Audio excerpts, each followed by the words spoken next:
ceux qui écoutent l'heure de la bonne nouvelle. Donc, il y avait des messages pour l'heure de la bonne nouvelle qui étaient déjà faits. Donc, autrement dit, j'avais quelque chose déjà qui pouvait servir. C'est pas le même angle. À l'heure de la bonne nouvelle, on s'adresse à des gens qui ne sont pas chrétiens, qui ne connaissent pas encore Jésus. Mais au moins, j'ai pu adapter ça. Mais il y a un des sujets dedans qui m'avait particulièrement parlé.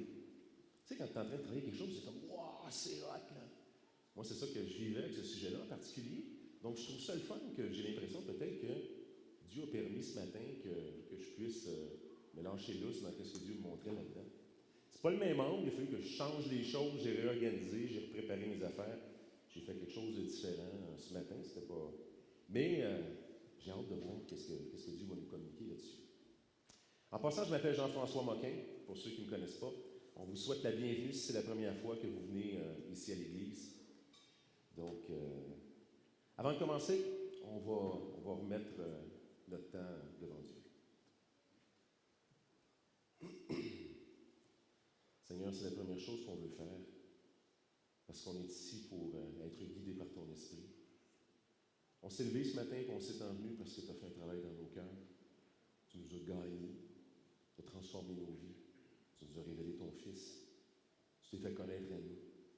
Et notre cœur crie « Abba, Père ». On veut te voir, on veut t'entendre. On est tous des enfants ici, Seigneur, devant toi, il n'y a pas de distinction. On est tous des enfants. On ne se considère pas comme des adultes, des gens qui ont tout compris. On est comme des enfants qui courent et qui veulent sauter sur son papa qui n'a rien fait de la journée. Aujourd'hui, c'est ce que je te demande de faire avec ta parole, Seigneur. On va voir les plans de l'ennemi aujourd'hui, c'est ça l'angle. Mais parle à nos cœurs, montre-nous comment faire pour être renouvelés dans notre intelligence, pour être conduits par ta parole. Conduis-nous, Seigneur, c'est ce qu'on te demande. Dans le nom de Jésus. Amen. Donc voilà, c'est une nouvelle série, alors de la bonne nouvelle, qui est en train d'être filmée. Donc c'est préenregistré, ça ne passe pas au moment où c'est filmé, c'est pas du live, pour ceux qui l'ont écouté. Mais la nouvelle série, ça va être détecteur de mensonges. Donc on a plein de sujets différents qui sont abordés, et puis on soulève des sujets pour voir qu'est-ce que les gens pensent par rapport à ça. Et un des sujets que j'avais, c'était « Le diable n'existe pas ». Est-ce que c'est vrai? Donc, l'objectif, c'était de parler de ça, et puis de, bien sûr, laisser la Bible expliquer qu'est-ce que c'est. Mais nous, on sait que le diable existe. Donc, l'angle est différent par rapport à ce que je voulais faire ici avec nous, mais j'ai réalisé que souvent, nous, en tant que chrétiens, bien sûr qu'on sait que Dieu existe, mais je me suis rendu compte que souvent, on est un petit peu comme des agnostiques par rapport à l'ennemi. On ne sait pas trop. Ou des déistes. Hein, les théistes croient que Dieu existe, que Dieu existe et qui se révèle. Les déistes sont ceux qui constatent que Dieu doit exister, mais qui considèrent que Dieu ne s'est pas révélé ou ne s'intéresse pas aux humains. Et les athées sont ceux qui croient que Dieu n'existe pas. Mais un déiste, c'est intéressant comme phénomène parce que c'est quelqu'un qui considère que, ben oui, l'univers a dû être créé par un Dieu. Sauf qu'il est probablement trop grand, trop loin pour qu'on puisse le connaître. Mais nous, j'ai l'impression qu'on est un petit peu comme ça par rapport au diable. On sait qu'il existe, mais on a comme de la misère à imaginer qu'il peut vraiment être en action alentour de nous. Donc aujourd'hui, je veux passer au travers d'une couple de choses pour qu'on puisse voir son influence en général dans nos vies et surtout, on pourrait dire, dans le monde qui nous entoure. On va avoir beaucoup de passages, donc j'ai fait un PowerPoint en vitesse, un petit visuel ici, je ne sais pas si vous le voyez bien, mais c'est quelqu'un qui a le crâne ouvert, et puis il regarde à la télé, et puis il y a une image de cerveau. Donc l'objectif, ce n'est pas de parler de la télé ou de l'influence des médias, ce n'est pas ça l'angle que je veux prendre aujourd'hui, mais l'idée, c'est qu'il y a quelque chose qui lui est imposé comme vision du monde et qui ne vient pas de lui. Puis le diable opère de cette façon-là, entre autres. On va commencer par un petit historique, si vous voulez bien, par rapport au diable. Premièrement, ce n'est pas un rival de Dieu, ce n'est pas un petit Dieu. On pourrait dire les religions grec entre autres, qui avait plusieurs dieux différents, qui avait un dieu bon, qui avait un dieu méchant, puis qui sont en compétition continuellement, et puis qui s'affrontent. C'est pas du tout ça que la Bible enseigne. La Bible enseigne que le diable est une créature, il a été créé par Dieu. Et en fait, c'est important de comprendre ce point-là à l'origine parce qu'il a été créé par Dieu avec un objectif particulier. Je vais me battre avec ça tout le long, mais je vais essayer de ne pas trop y toucher. Donc, c'est une créature. En fait, la Bible nous enseigne que c'était la plus élevée des créatures que Dieu avait faites, Lucifer. Il avait été créé pour coordonner la louange, en fin de compte, de Dieu. C'est-à-dire porter la louange de Dieu, celui qui devait la célébrer. Le problème, c'est qu'on voit des références à ça à différents endroits, comme dans Ésaïe 14, Ézéchiel 28, où il a voulu s'approprier pour lui-même la gloire de Dieu. Donc, lui, il était devant la gloire de Dieu, et puis cet honneur-là qu'il devait rendre à Dieu, il a décidé de dire, moi aussi, je suis beau. Hein? Tu regardes dans le miroir le matin, place ses cheveux, puis il se dit, non, moi aussi, je pourrais avoir un honneur. Et puis, il a décidé de prendre ça pour lui. La Bible nous enseigne qu'il a entraîné le tiers des anges de Dieu dans sa révolte, dans sa désobéissance. Il est appelé le prince des démons dans Matthieu 12, verset 4. Jésus l'appelle comme ça. Le prince des démons. Donc, on voit que le diable a cette influence-là sur les démons. Puis souvent, on parle de l'œuvre du diable comme si le diable était partout. C'est une erreur. Il n'est pas omniprésent. Il n'est pas omniscient. Il ne voit pas tout ce qui se passe. Il n'est pas Dieu. Il n'a pas ces attributs-là que Dieu seulement a. Il est créé. Il ne peut pas être partout en même temps. Mais il y a tout un ensemble d'esprits déchus qui sont à son service et qui font sa job. On voit qu'il a causé la chute des humains dans Genèse chapitre 3. C'est à cause de lui que les humains sont entrés dans cette même révolte-là. On va le voir plus en détail ensemble. Donc ça, c'est l'historique. On va regarder un premier passage ensemble. On peut changer de slide. Oh boy! Je ne sais pas si c'est mes yeux de grand-père, là, ou les vôtres aussi. Là. On voit dans Éphésiens 2, versets 1 et 2, « Vous étiez morts par vos offenses et par vos péchés, dans lesquels vous marchiez autrefois, selon le train de ce monde, selon le prince de la puissance de l'air, de l'esprit qui agit maintenant dans les fils de la rébellion. » Ce verset-là, on va le voir deux fois dans l'exposé que je vais vous faire. Mais ici, il y a des choses qui sont importantes. D'abord, vous étiez morts dans vos offenses par vos péchés, mais dans lesquels vous marchiez autrefois. Mais pourquoi on marchait autrefois dans ces patterns-là? Parce que c'était le train du monde. Le train du monde, il était dirigé, on pourrait dire comme un train qui est sur une voie ferrée. Il s'en va à une certaine destination. C'est ce qu'il y a de particulier quand vous êtes dans un train. Vous avez choisi le train, vous avez choisi la destination. Pas vrai? C'est-à-dire que ce n'est pas vous qui décidez de dire au chauffeur du train, « Ah, mais moi, j'aimerais aller à l'est à la place d'aller vers le sud. » Ben, la voie ferrée va conduire le train là où elle s'en va.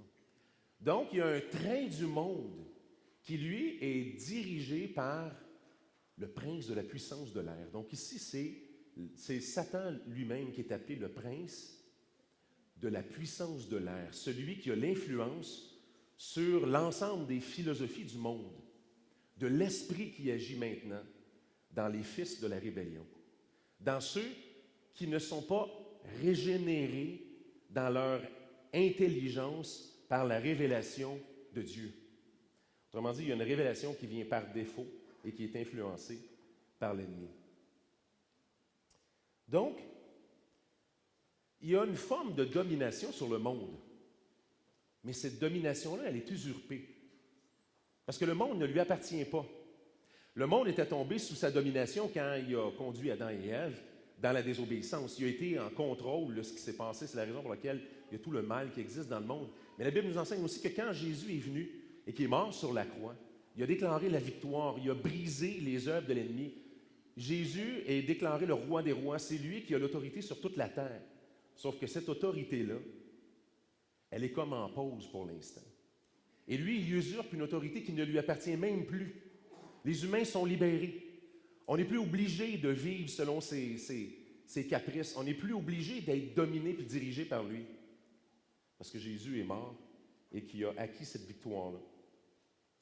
Donc, c'est ce qu'on voit dans, entre autres, le prochain passage, dans Colossiens 2, verset 15. Il a dépouillé les dominations et les autorités et les a livrées publiquement en spectacle, en triomphant d'elles sur la croix. Donc, c'est la bonne nouvelle. En commençant, c'est qu'on n'est pas en train de dire que c'est de même que c'est supposé de se passer. Il a usurpé une place qui ne lui revient plus. Jésus l'a vaincu. Jésus l'a vaincu. Ça avait déjà été annoncé au moment où il a déjà fait tomber les humains dans Genèse chapitre 3, verset 15. Il est dit que, parce qu'il avait pris la forme du serpent, il est dit, mais la postérité de la femme, elle va écraser la tête du serpent. En passant, la postérité de la femme, c'est une parenthèse, dans la Bible, ça n'existe pas. Une postérité passe par la ligne de l'homme. Donc, c'est la postérité de l'homme. Pour que la postérité, dans tout l'ensemble de la Bible, continue, c'est le nom de l'homme qui est donné et qui passe par ses fils et qui continue. Ça a été comme ça quand même assez longtemps, même ici. On continuait de donner le nom du Père aux enfants. C'est comme ça que ça se passait. Donc, la postérité de la femme, c'était déjà une première référence au fait qu'il fallait qu'il naisse d'une vierge. C'est pour ça qu'il y aurait la postérité de la femme. Parce qu'il n'était pas pour avoir un homme qui donnerait naissance à ce Jésus-là. Il devait être enfanté à l'extérieur de la chute, à l'extérieur du péché qui est transmis par l'enfantement, à partir du moment où les humains sont déchus dans le jardin d'Éden. Donc Dieu l'avait déjà annoncé. Le Fils de Dieu a paru pour détruire les œuvres du diable. On voit ça dans 1 Jean, chapitre 3, verset 8. Maintenant, dans ces tactiques, puisqu'il a déjà été un ange de lumière, puisqu'il a été créé pour rendre la gloire à Dieu, il est capable d'avoir une capacité déroutante de manipulation. On voit dans 2 Corinthiens, chapitre 11, verset 14, tu peux mettre le prochain verset, qui est appelé l'ange de lumière. Il se déguise en ange de lumière. Et cela n'est pas étonnant, dit Paul, puisque Satan lui-même se déguise en ange de lumière. Il se déguise en ange de lumière. Ça veut dire que faut arrêter de s'imaginer que le diable, son plan principal, c'est d'être habillé en rouge, avec des cornes, une longue queue, puis une fourche. Ou même, ça ne veut pas dire qu'il n'y a pas des manifestations démoniaques qui prennent des formes épeurantes. Ça existe et ça arrive. Mais ça, ce n'est pas difficile à reconnaître. Quand l'ennemi se présente de cette forme-là, c'est assez clair que vous avez affaire à quelque chose qui n'est pas de Dieu. Hein? Mais là où il est le plus insidieux, c'est quand il se présente dans un beau vêtement éclatant de justice, de bonté, et que là, il vous dit, ben non, qu'il est là pour faire le bien. Parce que ce n'est pas en disant au monde qu'ils vont devenir méchants les uns les autres, puis qu'ils vont être heureux en étant méchants, qu'il va réussir à les contrôler dans la pensée du monde. C'est en leur faisant croire qu'ils font le bien. On va le voir ensemble. Donc ici, on voit vraiment qu'il est appelé celui qui se déguise en ange de lumière. Il prétend vouloir faire du bien, alors qu'il veut notre perte. On l'a tous vu dans nos vies. Je sais qu'on a tous des histoires de ça. Où le diable nous tente, puis il nous dit, juste un petit peu, juste un petit bout, ça fait de mal à personne. Personne n'est au courant. Puis là, Jésus nous dit autre chose aussi dans Jean chapitre 8. Il dit, celui qui se livre au péché devient esclave du péché. Puis quand il dit, c'est pour ton bien, personne ne le sait, c'est toujours un mensonge. Et l'idée, c'est pour ton bien, c'est un mensonge pieux. Il fait semblant qu'il veut notre bien. Moi, je le sais qu'est-ce qui est bien pour toi. Je le sais que Dieu a dit. Mais moi t'en raconter une autre. Il agit comme ça. Il agit par des philosophies aussi qui prétendent faire le bien. Ça, c'est un petit peu comme, ça me faisait penser à La Belle au bois dormant. Je connais les classiques, quand même. La Belle au bois dormant, pensez à ça. Quand la sorcière arrive avec une belle pomme, tu sais, une pomme empoisonnée, elle veut tuer la Belle au bois dormant. S'il était arrivé en disant la belle au bois dormant, il y a un petit poison qui va te tuer à coup sûr si tu le prends. Prends les dons, moi je suis venu ici pour te faire mourir. L'histoire n'aurait probablement pas été pareille. Qu'est-ce que vous en dites? Il me semble qu'elle se serait sûrement gratté le menton. Elle a dit, je ne sais pas pourquoi, j'ai comme pas le feeling. Mais non, elle arrive en disant, ah, t'as sûrement faim. Une bonne pomme juteuse. Prends-la, ça va te faire du bien. Elle regarde la pomme. Ouais, j'ai justement faim. Elle prend une grosse bouchée. C'est drôle, c'est un exemple drôle, mais il y a des exemples bibliques qui sont meilleurs que ça encore. Mais l'idée, c'est, vous voyez l'idée? S'il s'était présenté sous une autre forme, ça n'aurait pas fonctionné, mais il s'est présenté, il s'est déguisé. On pourrait dire que c'est une manifestation qu'elle s'est déguisée en ange de lumière. Donc, il se déguise en ange de lumière. Ensuite, on voit dans Jean 8, on peut amener la prochaine slide, dans Jean 8, 44, c'est Jésus qui s'adresse aux pharisiens et qui leur dit, votre père, c'est le diable. Vous pensez être en train de servir Dieu, votre père, c'est le diable. Et vous faites sa volonté, puis c'est pas surprenant, parce que c'est le père du mensonge. Il ment depuis le début. C'est le père du mensonge. Donc, en tant que père du mensonge, il excelle dans l'art de la manipulation. Il manipule. Puis l'idée de la manipulation, c'est de dissimuler de mauvaises intentions derrière un discours vertueux. Et là, c'est là-dessus que je vais insister, sur l'idée de la vertu. OK? Donc, l'exemple le plus clair là-dedans, c'est vraiment ce qui s'est passé justement dans le Jardin d'Éden. Qu'est-ce que le diable a fait quand il est arrivé? Imaginez, on est dans le scénario parfait. Là. Les humains n'ont jamais connu rien d'autre que la présence de Dieu. Et là, Satan arrive sous la forme d'un serpent, puis il parle à Ève, puis il lui dit, est-ce que Dieu a vraiment dit que vous ne pouvez pas manger de tous les arbres qui sont dans le jardin? Il sème le doute. Et là, elle, encore une fois, elle se gratte le menton. C'est vraiment ça que la Genèse dit, hein, se gratter le menton. Non, ça, c'est un ajout. Elle se gratte le menton, puis elle dit, Dieu a dit qu'on pouvait manger de tous les arbres du fruit, tous les fruits de tous les arbres ici. Mais par rapport aux fruits de l'arbre de la connaissance du bien et du mal, il dit qu'on ne peut pas y toucher ou même en manger. Il y a d'autres choses à dire là-dedans par rapport au fait qu'elle amplifie qu'est-ce qu'elle a entendu. Mais l'idée ici, c'est que là, lui, maintenant, qui a soulevé le sujet, là, maintenant, il va arriver et il va lui dire, moi, t'en raconter une petite, ouais. Entre toi et moi, puis la boîte à pain, là. Ça, c'est la traduction très québécoise de Genèse. Entre toi et moi, puis la boîte à pain. OK? Dieu sait que quand tu vas en manger, il va arriver quelque chose. Ah oui? Dis-moi en plus. Qu'est-ce qui va arriver? Vos yeux vont s'ouvrir. Vous allez devenir comme Dieu. Capable de connaître le bien et le mal. Ça te tente-tu? Non, mais franchement, pense-y. Ça, en passant, c'est exactement qu'est-ce qui avait été dans lui au moment où il avait été créé puis qu'il a décidé, moi aussi, je veux devenir comme Dieu. Il a tenté exactement de la même manière que lui, c'est-à-dire que ce qui était dans son propre cœur s'est manifesté ici. Non. Et l'idée, c'est ça. L'idée, c'est qu'il arrive en leur disant, je vais te faire du bien, je vais te le dire, c'est un petit truc. Parce que tu peux te fier à Dieu, mais quand même, il y a des petits secrets qu'il ne veut pas que tu saches. Mange-en. C'est précieux pour toi. Et là, c'est ce qu'on voit à la suite, c'est que le texte nous dit vraiment que là, la femme, vu que le fruit, que l'arbre était bon à manger, puis qu'il était précieux pour ouvrir l'intelligence. Donc là, il est devenu précieux. Donc là, c'est cette idée-là de la vertu, c'est pour ton bien. C'est vraiment pour ton bien. Que là, tout d'un coup, elle mange du fruit, elle en donne à son mari, les yeux de l'un et de l'autre s'ouvrirent, et puis là, tout d'un coup, ils deviennent le centre de l'interprétation de tout ce que Dieu a créé.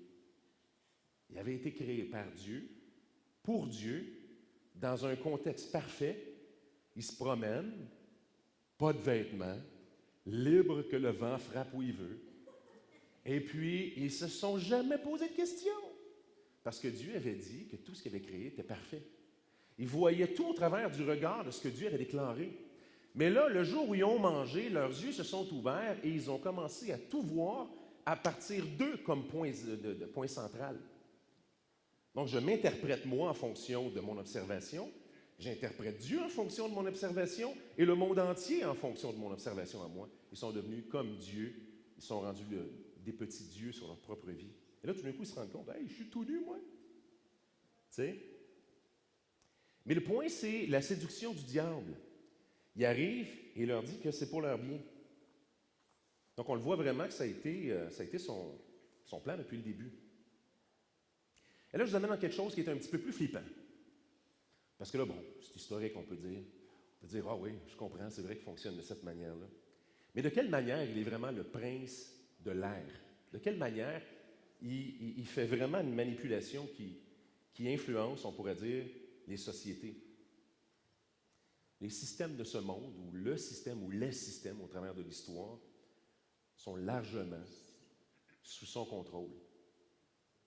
Il faut le savoir. C'est ce qu'on a vu tantôt dans Éphésiens, chapitre 2, verset 2. Là, tu vois, regarde, on est retourné là. Vous étiez morts par vos offenses et par vos péchés, dans lesquels vous marchiez autrefois selon le train de ce monde, selon le prince de la puissance de l'air, de l'esprit qui agit maintenant dans les fils de la rébellion. C'est lui qui agit dans les fils de la rébellion. Il y a une philosophie ambiante dans le monde qui est contrôlée par lui. Là, le prochain passage qu'on va regarder, mais là, je ne sais pas si l'ordre est... Ah, on est en plein dans le mille. Dans 2 Thessaloniciens, chapitre 2, versets 9 et 12, c'est intéressant parce que là, il est question de la fin des temps. Il est question de l'Antéchrist. L'Antéchrist, juste avant la fin des temps, avant la grande tribulation. L'Antéchrist, pour ceux qui sont nouveaux avec le concept, c'est celui qui va devenir le leader politique mondial et qui va commencer son règne en proposant la paix. Ça va être une période qui dure 7 ans, la paix avec Israël et la paix avec le monde, et qui va briser en plein milieu son traité de paix et qui va amorcer une période de persécution par rapport aux Juifs et aussi aux croyants, comme jamais dans l'histoire. Moi, je fais partie de ceux qui pensent que l'Église est enlevée avant ce moment-là. Donc, que l'Église ne fait pas partie du déroulement de la grande tribulation. Mais il reste des gens qui vont se convertir à Jésus durant cette période-là et qui deviennent des martyrs et qui meurent parce que lui, il les exécute littéralement, systématiquement. Le prince de l'air fait son travail. Mais là, donc, Paul, dans la deuxième épître aux Thessaloniciens, son travail, c'est de répondre à une question que les Thessaloniciens ont. Et leur question à ce moment-là, c'est qu'eux, ils pensent que la tribulation est déjà commencée. Et là, Paul, au chapitre 2 de 2 Thessaloniciens, il corrige le tir en leur expliquant que ça ne peut pas arriver encore. Ça ne peut pas arriver parce que le fils de péché, l'Antéchrist, il faut qu'il se manifeste. Et avant qu'il se manifeste, il faut que ce qui le retient soit enlevé. Donc, la chose n'est pas encore arrivée. En ce qui me concerne, la chose qui doit être enlevée, c'est l'Église. Je ne vois pas d'enlèvement d'autre chose dans le Nouveau Testament que l'Église. Certains pensent que c'est le Saint-Esprit, mais le Saint-Esprit, il est responsable de l'œuvre du salut. Et puisque le salut se trouve dans la grande tribulation, assurément, le Saint-Esprit n'est pas enlevé. De toute manière, je trouve un peu, en tout cas, mon point de vue personnel et théologique, mais je trouve un peu absurde l'idée que Dieu enlève le Saint-Esprit. Il a toujours été responsable du travail de Dieu, même dans l'Ancien Testament, c'était quand même la deuxième personne de la Trinité qui agissait au niveau du salut. Donc ici, on voit vraiment que Paul leur explique, mais l'Esprit dit expressément que dans les derniers temps, quelques-uns abandonneront la foi pour s'attacher à des esprits séducteurs et des doctrines de démons par l'hypocrisie de faux docteurs portant la marque de la flétrissure dans leur propre conscience, prescrivant de ne pas se marier et de s'abstenir d'aliments que Dieu a créés pour qu'ils soient pris avec des actions de grâce par ceux qui sont fidèles et qui ont connu la vérité. Je suis désolé, j'ai fait des erreurs dans mes... c'est parce que j'ai copié mes slides. Je vous dis, j'ai fait ça vite ce matin. Je suis vraiment désolé pour les... J'ai copié une slide pour garder la même mise en forme, puis après ça, j'ai changé les références en bas, mais ça, c'est 1 Timothée chapitre 4 qu'on vient de lire là, donc c'est pas... Mais on voit quand même dans ce passage-là ici qu'à la fin des temps, même dans l'Église, cette philosophie-là, elle va prendre sa place. Et Paul en parle en disant, expressément en plus, quelques-uns vont abandonner la foi. Mais abandonner la foi, pourquoi? Juste parce qu'ils ne croient plus que Dieu existe? Non, parce qu'ils vont s'être attachés à des esprits séducteurs. Ils viennent d'où ces esprits séducteurs-là? Ils viennent du prince de l'air qui contrôle la narrative et qui leur explique, voici ce qui est bon et ce qui est juste. Voici ce que vous devriez penser. Je sais que la Bible dit ça, mais ça, c'est fini. Ça, c'est intolérant. Ça, c'est pas pour notre temps. C'est ça qui va arriver. Et le danger, c'est que ce message-là, il fait son chemin jusque dans l'Église avec le temps, qui peut finir par céder sous la pression en disant, on va peut-être changer notre confession de foi dans le fond. Il faut s'adapter à la culture. S'adapter à quoi? Je m'excuse. Au message de l'esprit de l'air? Aux doctrines de démons? Son but à lui, c'est pas de dire, c'est faites le mal, c'est de dire faites le bien d'une façon différente. Moi, je vous le dis, est-ce que Dieu a vraiment dit? Dieu a-tu vraiment dit? Moi, je te réponds, Dieu l'a dit. C'est ça le point. C'est ça le point. Et ça, je sais que je touche quelque chose, puis j'entre pas dans trop de détails. On est dans une série sur l'hospitalité. Moi, j'arrive ce matin, il fallait que... C'est ça que j'avais à cœur, mais c'est parce que je vis dans notre société comme vous, et que je subis la pression continuelle qu'on est en train de nous faire, et que je dois me rappeler continuellement que la parole de Dieu est la vérité, qu'il n'y aura pas de compromis par rapport à ça. Il y a des choses qui vont nous amener des fois à nous ouvrir les yeux et à nous dire, est-ce que j'ai été dur sur des gens qui souffraient? Ça se peut. Puis si c'est le cas, il faut qu'on se repente. Il faut aimer les gens qui souffrent. Il faut aimer les gens qui se trouvent dans des situations que la Bible condamne. Il faut les aimer, il faut vouloir les accompagner, il faut leur montrer l'amour de Dieu. Mais on ne déclarera jamais bien ce que la Bible déclare mal. On ne pourra pas faire ça. Et dans les derniers temps, j'en pitch mes notes. L'Esprit dit expressément que dans les derniers temps, quelques-uns abandonneront la foi pour s'attacher à des esprits séducteurs. C'est une séduction. Et abandonneront la foi, donc, pour s'attacher à des esprits séducteurs et des doctrines de démons, par l'hypocrisie de faux docteurs, portant la marque de la flétrissure de leur propre conscience. Entre autres, lui, son point, c'est prescrivant de ne pas se marier. Hé, Paul, j'aurais juste voulu que tu vives en 2023, parce que de prescrire de ne pas se marier, ça fait longtemps que c'est passé, ça, comme problème fondamental, mais il est en train d'exprimer la chose qui a mis le doigt exactement sur la forme que ça va prendre dans le déroulement des temps. Ce n'est pas ça le point. Le point, c'est qu'il est en train d'expliquer qu'est-ce qui va se passer en action dans la fin des temps. Donc, la séduction de l'iniquité. Ça, c'est ce qu'on n'a pas vu dans le passage que je pensais lire, mais Paul, il dit qu'il va agir par la puissance de la séduction, mais on le voit là-dedans comme ça, et de l'iniquité. C'est une idéologie mensongère qui va à l'encontre des vérités chrétiennes et dans laquelle les gens croient éperdument. Les gens y croient éperdument. C'est pour ça que j'ai mis cette image-là au départ de quelqu'un qui a la tête ouverte et qui reçoit une définition de ce qui devrait être dans sa tête. Et puis là, après ça, on peut nous dire, oui, mais tu l'as choisi. Bien, quand on ne nous a pas présenté un autre point de vue que celui-là, on ne peut pas vraiment dire qu'on l'a choisi. Et quand on ne nous permet plus d'avoir un discours qui ne dit pas la même chose, on ne peut pas vraiment dire qu'on l'a choisi. On peut dire qu'on est convaincu par les arguments, mais ils vont tous dans la même direction. C'est ça qui va arriver dans les derniers temps, où la vérité chrétienne en particulier va être classée comme une chose intolérante, dont on doit se débarrasser. Il faut le savoir. Donc, le prochain verset, c'était celui-là. Fait qu'on l'a là devant nous. Mais c'est 1 Timothée 4, versets 1 à 3. Donc, qu'est-ce qu'on fait? Qu'est-ce qu'on fait dans cette situation-là? Je ne peux pas juste vous laisser de même en disant c'est le même. On braille-tu un petit coup ensemble pour retourner chez nous? Qu'est-ce qu'on fait? Premièrement, il faut comprendre les plans et les tactiques de l'ennemi.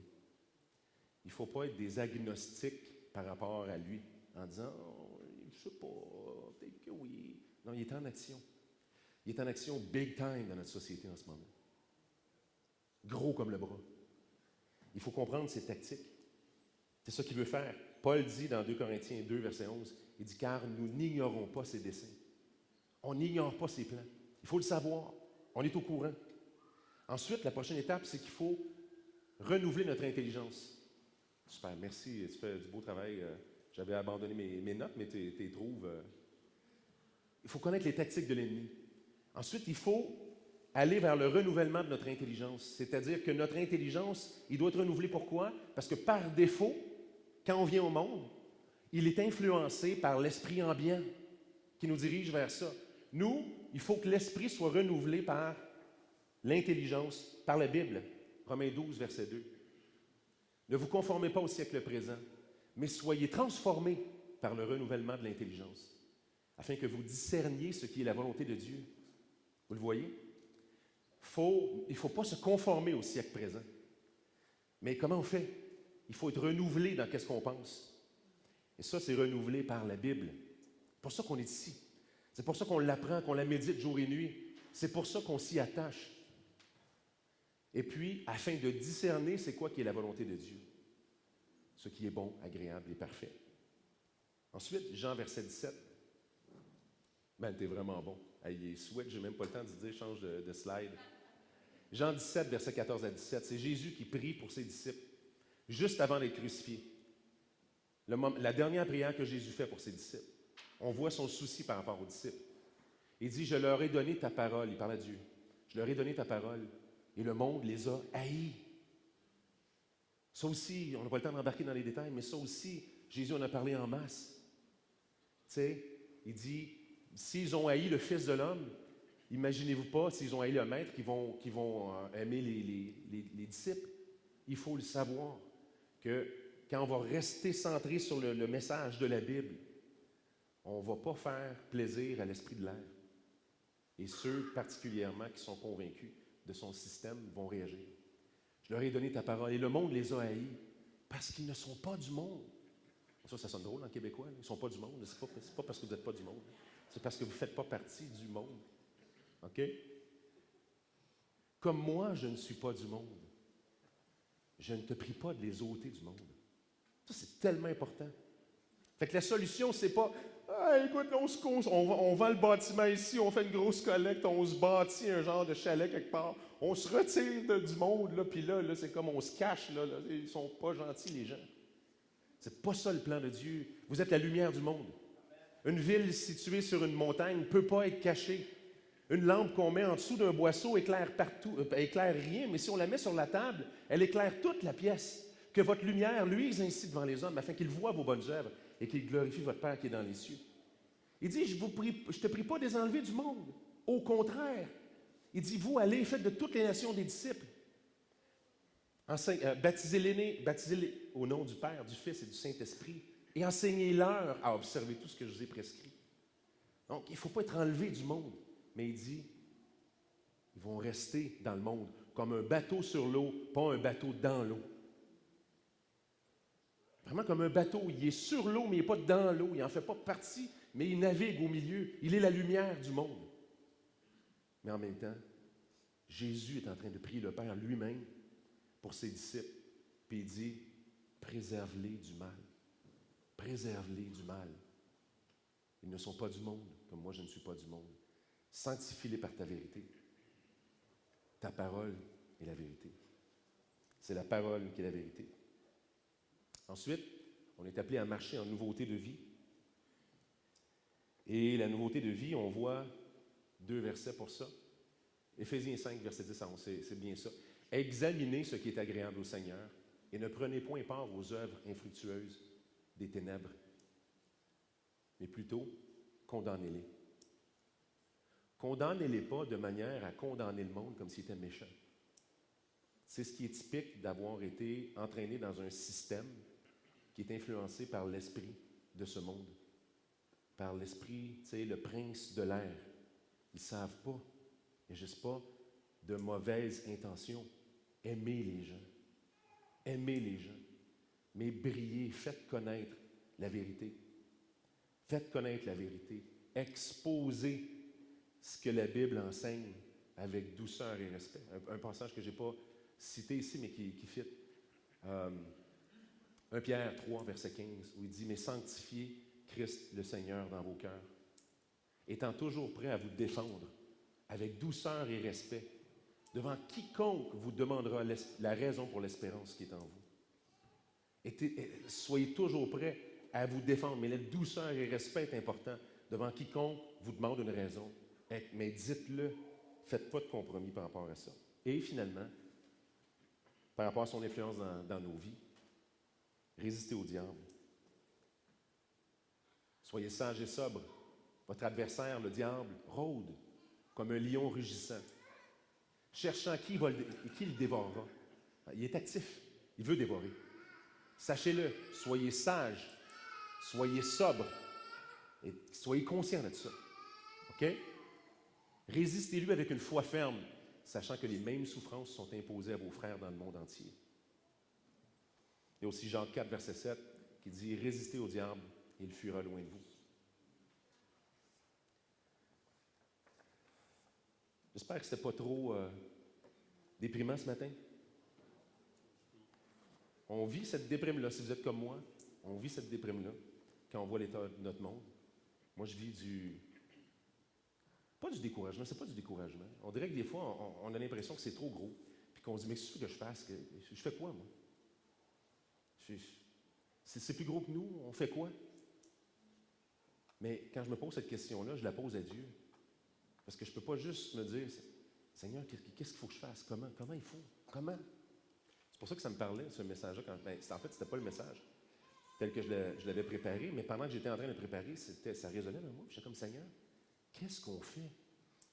Comment est-ce qu'on est l'Église? Comment est-ce qu'on fait connaître l'amour de Dieu, sa compassion? Comment est-ce qu'on fait connaître tout ça tout en étant ferme par rapport à la vérité? On ne va pas justifier le péché. On ne va pas faire ce shortcut-là. Comment on fait? Merci beaucoup. Bon dimanche, tout le monde.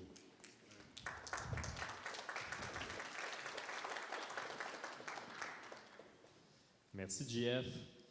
Merci d'avoir proposé de faire l'enseignement à pied levé comme ça hier. C'est très apprécié. C'est drôle parce que je parlais avec Jeff au début, puis il disait de quelle façon, tu sais, des fois qu'il y a des imprévus comme ça, on peut aussi y voir la providence de Dieu, puis se demander comme, OK, Chris avait tout préparé le message, on va regarder aussi avec Chris comment il peut venir vous le présenter, parce qu'on est super content aussi pour Chris, qui est sa langue principale, c'est l'anglais, de préparer un message et de le présenter en français, c'est un gros travail aussi pour lui, fait que on va revenir avec vous pour voir comment qu'on pourrait faire, mais on se demandait, qu'est-ce qui va ressortir de ça? Puis tu l'as soulevé, JF, en disant, on est dans une série sur l'hospitalité, puis là, on traite justement de qu'est-ce qu'on fait, tu l'as bien apporté, qu'est-ce qu'on fait quand on veut témoigner de l'amour, être hospitalier avec des gens avec qu'on ne va pas nécessairement être en accord, qu'on ne va pas nécessairement partager les mêmes valeurs. Et quand on a mis certaines craintes, il y a à peu près un mois de ça, il y a des gens qui ont écrit des craintes par rapport à l'hospitalité. C'est une des choses qui ressortait. Comment qu'on fait pour accueillir quelqu'un qui est très différent de nous ou quelqu'un que justement on ne partage pas les mêmes valeurs. Et de se rappeler que Jésus, Christ, notre Sauveur, prêchait avec amour et vérité. Pas un des deux, et on n'a pas non plus le choix de choisir un des deux. On ne peut pas juste avoir de l'amour pour les personnes autour de nous, peu importe, et oublier qu'est-ce qui nous est prescrit par la parole de Dieu, qui, on le croit, Ecclésia, et la parole de Dieu qu'on retrouve dans la Bible. Et non plus, on ne peut pas seulement se dire on va prêcher avec vérité, mais en n'ayant aucun amour pour notre voisin. Ce n'est pas un choix qui est offert à nous. Et souvent, il faut lutter contre ça parce que ce n'est pas une nouvelle chose de dire que si vous allez n'importe où dans les réseaux sociaux ou dans la société en général, habituellement, c'est chacun est dans son camp. Et là, ça se crie après. Il n'y a pas d'amour. Chacun veut partager sa vérité. Comment on peut partager la vérité de la parole de Dieu avec amour? Comment on peut être hospitalier malgré des moments où on ne partage pas nécessairement les mêmes valeurs. Aujourd'hui, on a de la belle visite. Éric, Valérie, j'ai un beau siège confortable, c'est pour Valérie. Éric et moi, nous, on va avoir des sièges en bois. Ça ne sera pas long, Éric, je t'apporte ça. Je pense que ça va être drôle, on va avoir des grandeurs différentes aussi.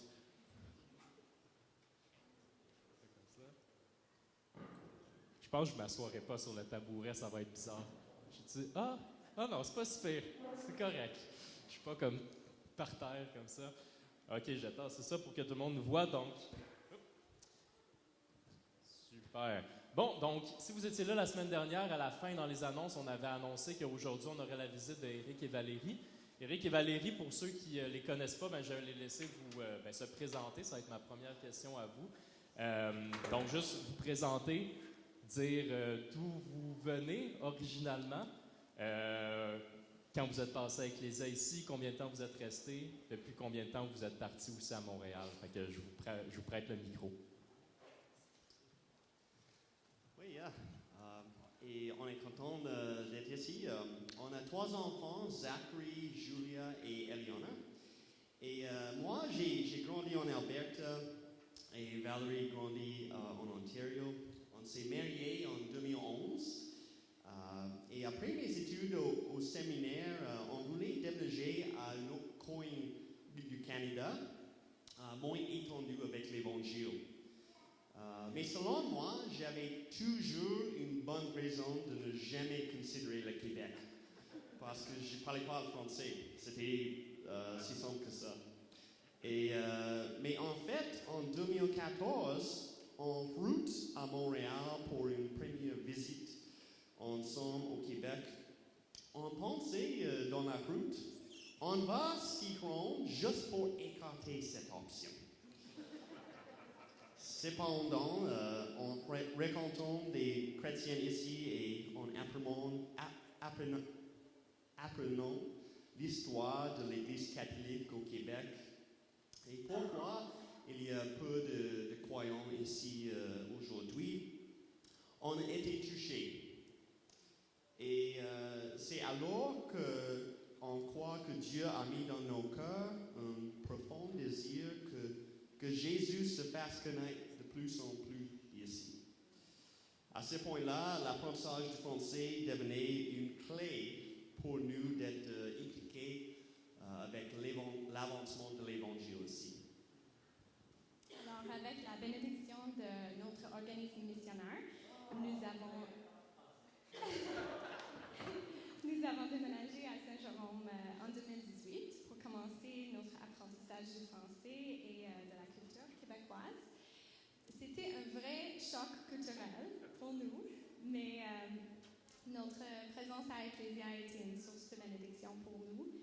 Ça a pris du temps de vous connaître et de se sentir chez nous ici, mais gloire à Dieu, il nous a bénis beaucoup à travers vous, à travers vos amitiés et votre accueil ici à Ecclésia. Alors, on a vraiment aimé cette expérience avec vous.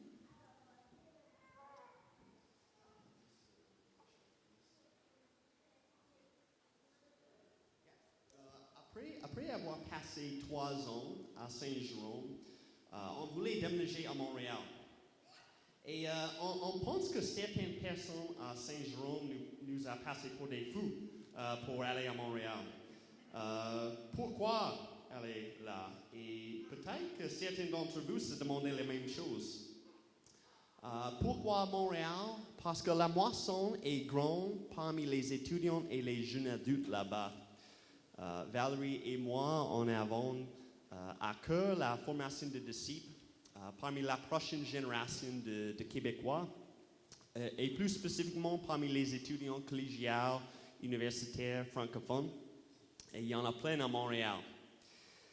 Donc, on a déménagé là-bas en juin 2021 et on fait partie d'un noyau d'une église en implantation là-bas avec la même association des églises de Ecclésia.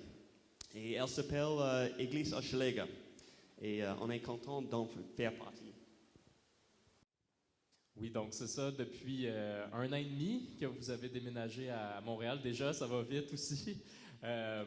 Puis, je voulais juste savoir, vous pouvez partager comment vous avez vu la main de Dieu dans votre ministère là-bas à Montréal depuis la dernière année et demie. Comment vous avez vu Dieu à l'œuvre? Premièrement, je dirais que nous avons vu la main de Dieu dans tous les aspects de notre déménagement et dans notre emplacement dans notre nouvel quartier, le quartier Mercier à Montréal. Nous sommes très heureux d'être là et notre maison est parfaite pour inviter les jeunes chez nous. Les enfants se sont bien adaptés aussi à l'école et ils ont des bonnes amies qui habitent très proches de chez nous. Et j'aime tellement aussi rencontrer des gens de partout dans le monde, dans notre quartier. C'est une grande bénédiction.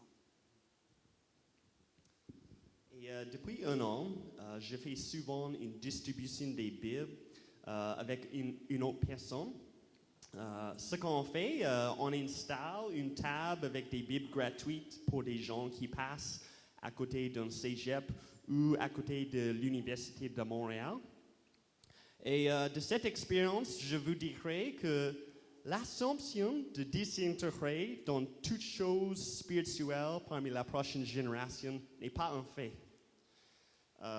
Parce que presque chaque fois à cette table des Bibles gratuites, il y a plusieurs étudiants qui s'approchent de nous avec un intérêt de prendre une Bible pour eux-mêmes.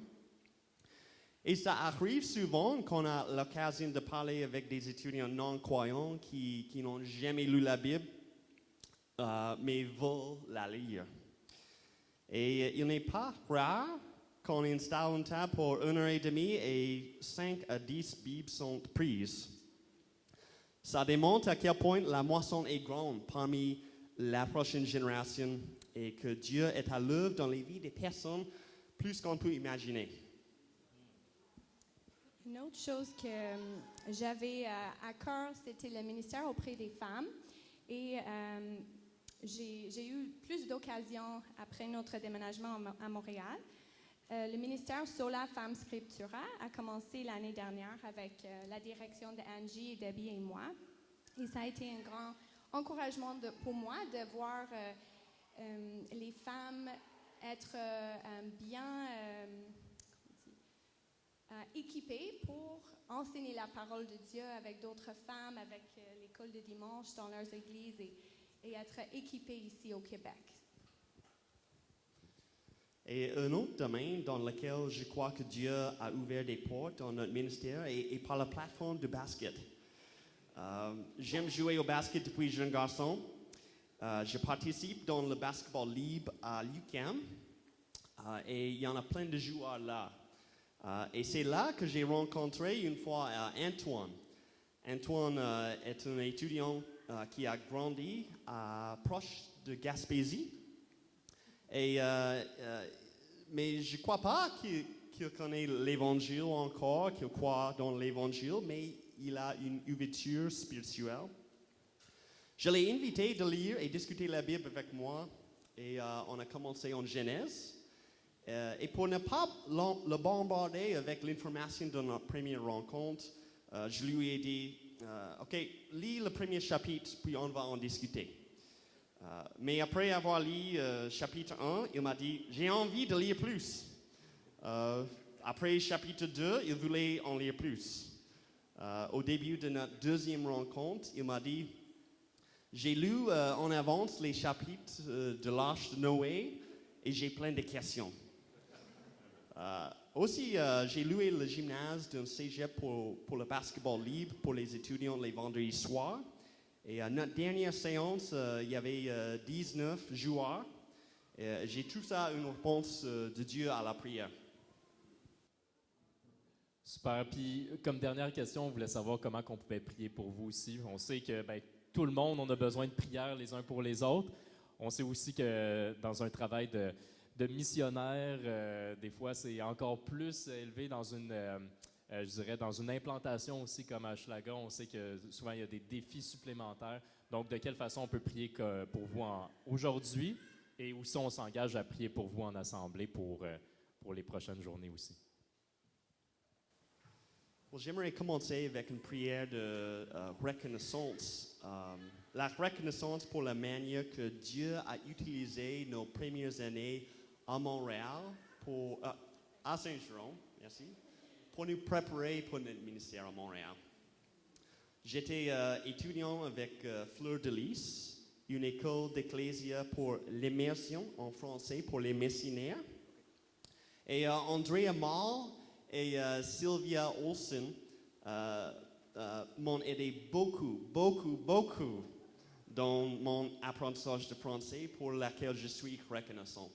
Ouais. Et on est aussi reconnaissant pour des personnes à Ecclesia qui nous ont soutenus dans notre transition, parfois difficile dans une nouvelle culture avec une nouvelle langue.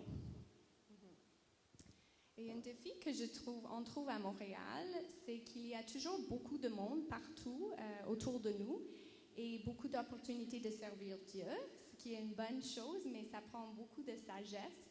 Donc, on aimerait que vous priez pour nous, pour la sagesse et discernement dans quelle relation investir, dans quel ministère s'impliquer, parce qu'il y a plein d'options.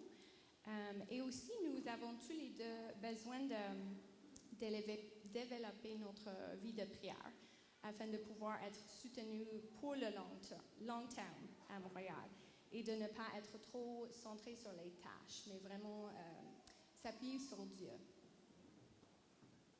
Et finalement, on aimerait de la prière que le Seigneur nous fournisse d'autres coéquipiers pour nous. Des fois, je me sens isolé dans mon travail. Et vous pouvez prier que Dieu nous envoie plus des coéquipiers à se joindre à nous pour atteindre les étudiants avec l'Évangile. Priez même qu'un individuel ou une famille d'Ecclésia soit intéressé à se joindre à nous dans cette moisson. Merci beaucoup, nos chers frères et sœurs.